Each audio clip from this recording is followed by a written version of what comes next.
शरद पवार कह रहे हैं कि जो गलत किया गया उस पर कार्रवाई की जाएगी, लेकिन फिलहाल पवार बनाम पवार, चाचा भतीजे में वार। शरद पवार खेमा कह रहा है क्या कार्रवाई की है? करीबी रहे प्रफुल्ल पटेल, जिन्हें एक जमाने में बड़ा मंत्रालय भी दिया गया था, उन्हें बाहर निकाल दिया गया। उधर सांसद सुनील तटकरे की पार्टी से छुट्टी हुई है और जितने भी बागी नेता हैं कहा जा रहा है उन सभी पर सख्त कार्रवाई करने की तैयारी है। अजीत पवार के खेमे की बात करें तो उनकी तरफ से भी कार्रवाई की जा रही है। महाराष्ट्र एनसीपी प्रमुख से जयंत पाटिल की छुट्टी हुई है।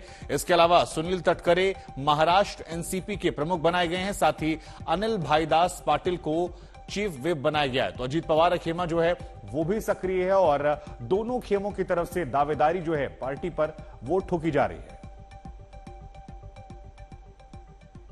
और इसी खबर पर ज्यादा बातचीत के लिए पंकज उपाध्याय मेरे सहयोगी जुड़ रहे हैं। पंकज, सबसे बड़ा सवाल तो यही कि ये महत्वपूर्ण बैठक होने वाली है शरद पवार और अजीत पवार की खेमे की, लेकिन उससे पहले जिस तरह से मंत्रिमंडल का बंटवारा हो रहा है, जिस तरह से पोर्टफोलियो निकलकर सामने आएंगे, क्या माना जाए एक बड़ी मैसेजिंग होगी विधायकों को लुभाने की, वो जो अब तक इस पार नहीं आए हैं?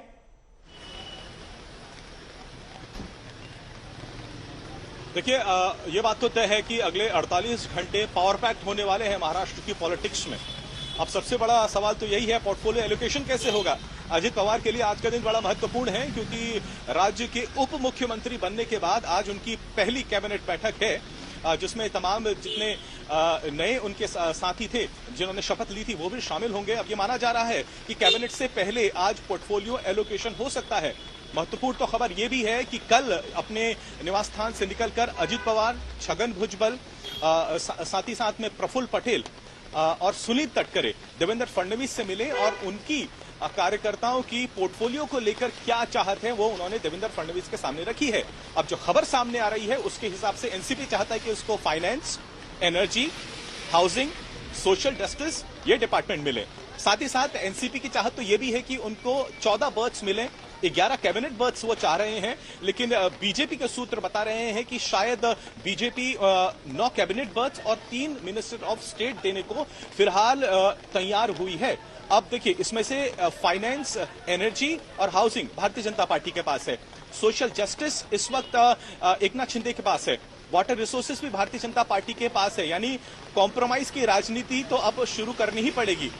लेकिन दूसरी तरफ कल ही महाराष्ट्र के मुख्यमंत्री एकनाथ शिंदे कह चुके हैं कि कैबिनेट एक्सपेंशन बहुत जल्दी होने वाला है, यानी उनके खेमे के लोग हैं वो भी जल्द ही कैबिनेट में नजर आएंगे, क्योंकि जैसे ही एनसीपी के जो लीडर्स हैं उन्होंने शपथ ली थी उसके बाद काफी टेंस माहौल हो गया था थाने में, जो कि गढ़ माना जाता है एकनाथ शिंदे का। और उनके जो कलीग्स हैं उन्होंने कहा था कि इंतजार तो उनको था लेकिन नंबर तो यहाँ एनसीपी का लग गया, इसलिए थोड़ा बहुत यहाँ पर टेंशन जरूर हो गया था एकनाथ शिंदे कैंप में। लेकिन आज मेरे ख्याल से थोड़ी बहुत पिक्चर क्लियर हो जानी चाहिए। ये माना जा रहा है कि कैबिनेट के शुरू होने से पहले थोड़ा पोर्टफोलियो एलोकेशन हो सकता है। जैसे कि मैंने जानकारी दी, कौन कौन से पोर्टफोलियो है एनसीपी जिस पर नजर डाल रही है और बीजेपी कितनी देगी, बीजेपी कितने कॉम्प्रोमाइज करेगी, शिंदे फैक्शन कितना कॉम्प्रोमाइज करेगी, ये भी बड़ा दिलचस्प है कि विपक्ष के खेमे बात चल रही थी कि थोड़ा थोड़ा समझौता कर लीजिए, लेकिन बीजेपी ये समझौता कर ले रही है। विपक्ष समझौता कर पाया नहीं कर पाया ये वक्त की बात है, सत्ता पक्ष ने कर लिया।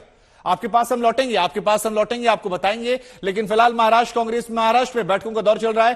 कांग्रेस जो है नेता विपक्ष के मुद्दे पर आज बैठक कर रही है और यह भी बैठक महत्वपूर्ण रहने वाली है क्योंकि अजीत पवार ही नेता विपक्ष थे और अब वो सत्ता पक्ष में मंत्री बन रहे हैं। शिवसेना उद्धव आज शिवसेना भवन में महत्वपूर्ण बैठक कर रही है और यहां पर भी चर्चा जो है वो की जाएगी। इसके अलावा जो महत्वपूर्ण बैठक है वो है शरद पवार खेमे की, जहां पर कल बैठक होगी और यह बैठक बहुत महत्वपूर्ण रहेगी कि यहां पर अजीत पवार के खेमे में कौन आता है, शरद पवार के खेमे में कौन आता है और किसके पास कितना बाहुबल है वो कल दिखाई पड़ जाएगा। संख्या बल कल नजर आ सकती है अलग अलग खेमों में और पिक्चर काफी हद तक अगले 48 घंटों में साफ हो सकती है।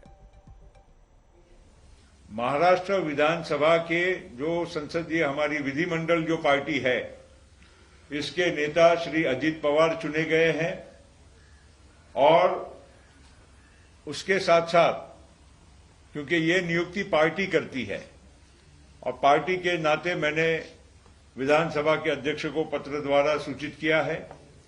साथ साथ में हमने जो व्हिप होता है, व्हिप के नाते पार्टी व्हिप अपॉइंट करती है, इसलिए श्री अनिल भाईदास पाटिल जो हमारे व्हिप पहले भी थे उनको हमने फिर से महाराष्ट्र राष्ट्रवादी कांग्रेस पार्टी विधानसभा के प्रतोद व्हिप के नाते उनको फिर से नियुक्त किया है। Party constitution which is approved by ECI, there is only one political party, Rashtravari Congress Party, and whose president is Mr. Sharad Pawar. आणि हे कोणी मान्य केलं? तिथे बसलेल्या किटी पार्टीला बसलेल्या सगळ्या लोकांनी मान्य केलं की आमचे अध्यक्ष शरद पवार आहेत. मैंने राष्ट्रीय कार्यकारी अध्यक्ष के नाते उसमें महाराष्ट्र की जिम्मेदारी आज से श्री सुनील तटकरे जी को देने का फैसला किया है। साथ साथ में श्री सुनील तटकरे जी अभी इसमें आगे की भी जो पार्टी के जो संगठनात्मक जो नियुक्तियां हैं, चेंजेस है, वो कर सकते हैं। हमारी उनको हाथ जोड़कर विनती है कि पार्टी के बहुसंख्यक आमदार और पार्टी के वरिष्ठ नेता और पार्टी के जन सामान्य कार्यकर्ताओं की इच्छा का वो आदर करे और जो भी कुछ अभी ये एक प्रकार से हमारे हिसाब से कोई वाद नहीं है, मगर एक प्रकार से जो एक चित्र जो नजर आ रहा है ये समाप्त हो जाए और उनका आशीर्वाद हम पर, सब पर और पूरी पार्टी के ऊपर हमेशा बना रहे। अथॉरिटी होने के बाद उनको क्या काम देना है, इसकी जिम्मेदारी मैंने तय की है।